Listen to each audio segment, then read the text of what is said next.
Clint Eastwood and Cash Patel walk into the same room. But this isn't a movie set, and no one yells action just yet. This is America's hidden story, where the loudest voice isn't always the one that matters, and where reputations aren't built by applause, but by the quiet weight of time. Today's story doesn't open with cheers. It opens with a summons. Two men, worlds apart, never meant to share a table. One, a living monument carved from westerns, war, and whispered justice. The other, a strategist sharpened by ambition, armed with data and a podium, impatient for nostalgia to die. Early morning in California. The sky hung low and gray. Clint Eastwood sat at his kitchen table, boots scuffed, sleeves rolled, black coffee in hand. A slim envelope lay before him, sealed by the United States Congress. Inside, a summons to testify on the role of public figures in modern political culture. At his age, he could have said no. But Clint Eastwood's never been good at walking away. His eyes drifted toward his neighbor's house, once home to a man wrongfully evicted after a conviction Clint knew was unjust. He'd seen history rewritten to protect the powerful.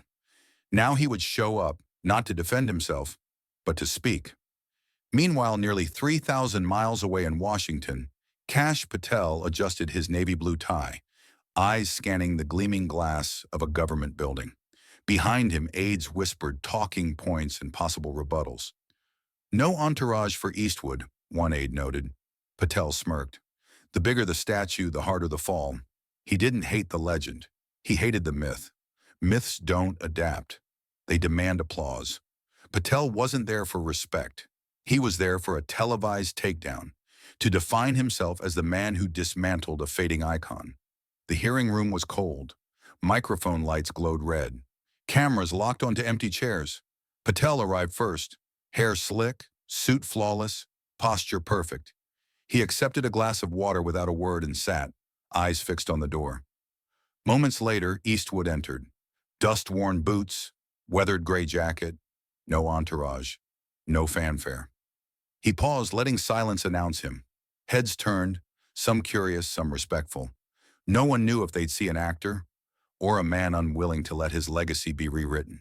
No introductions, no handshake, just two men and a microphone. Patel leaned forward first, his words sharp as glass. "I never thought I'd live to see this country in 2025, he began, still listening to a man whose legacy was built on pointing guns at a screen. Murmurs flickered through the chamber. Clint Eastwood, once the face of American masculinity, teaching millions that silence is strength and violence is moral clarity. Now, here he was, called to speak on 21st century policy. Patel pressed on. His voice was steady, surgical. This isn't nostalgia. It's influence. It's legacy. It's deciding which stories we reward in a country that claims to want change. He held up a sheet of paper. The Mule. Women reduced to props. Sex workers turned into punchlines. Gran Torino. A white savior fantasy packages hard truth. Film by film, Patel dissected the Eastwood mythology, declaring it dangerous for a modern republic. America doesn't need another cowboy myth, he said, leaning in. We need humility, empathy, accountability. The room held its breath. Cameras clicked. Eastwood didn't flinch. His fingers brushed dust from his sleeve, from countless battles, on screen and off. Then slowly, deliberately, Eastwood leaned toward the mic. His voice was gravel, low, undeniable. I never asked to be called a hero or consulted on policy, he began. I came because my neighbor lost his home after a conviction that ignored his color. Not because of a script, but because of a system that couldn't see him as human. He paused. Let the weight settle. Stories don't make men cruel, he added quietly. Silence does. The room shifted. He spoke of soldiers crying for their mothers in languages cameras couldn't capture, of courts where skin color outweighed evidence, of families shattered by wrongful sentences. I've sat with names no one remembers, Eastwood said. His gaze turned to Patel. Legends aren't exempt from consequence, but past service doesn't vanish. Fear that the past still matters is fear that we might learn from it. A ripple passed through the room. Interns stopped typing. A senior congresswoman looked up. A young aide set down her pen. The air thickened. Patel's jaw tightened. He stood, voice crisp. That was touching. A masterclass in mood, Patel quipped. But let's get back to reality. When's the last time you logged into a secure panel? Do you know what end-to-end encryption means? He fumbled papers. You handwrite notes with a pen. Do you even care about broadband access for kids who need it? Silence. Eastwood waited unshaken.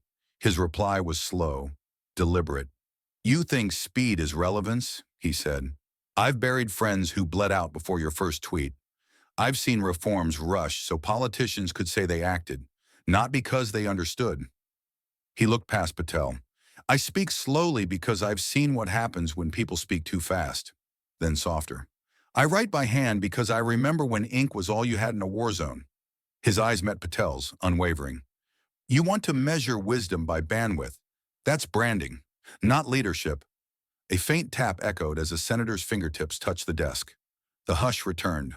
The balance had shifted, not through outrage but presence. Eastwood sat back, hands folded, not smug, just grounded. A single pair of hands clapped, then another, and another, until the chamber stood, lawmakers, aides, staffers, standing not for the actor, but for the man who spoke truth without theatrics.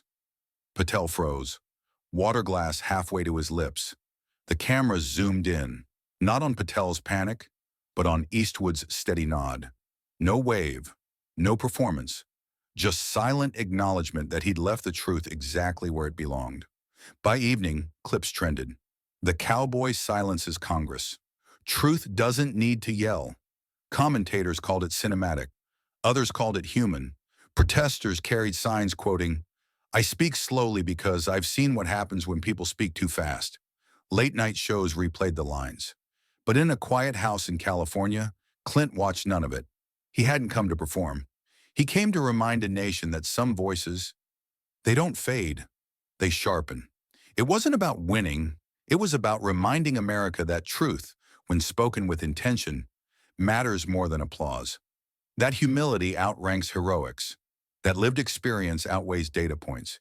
He came to show that legacy isn't preserved by noise, but by quiet resolve, by centering the stories that demand to be heard. And if this story resonates with you, if you've ever been told you're too quiet, too old, too out of touch, leave a comment. Share this hidden story. Let it remind someone out there. They're not alone. Truth spoken clearly still carries weight. We don't need a perfect past. We need the courage to tell it like it was.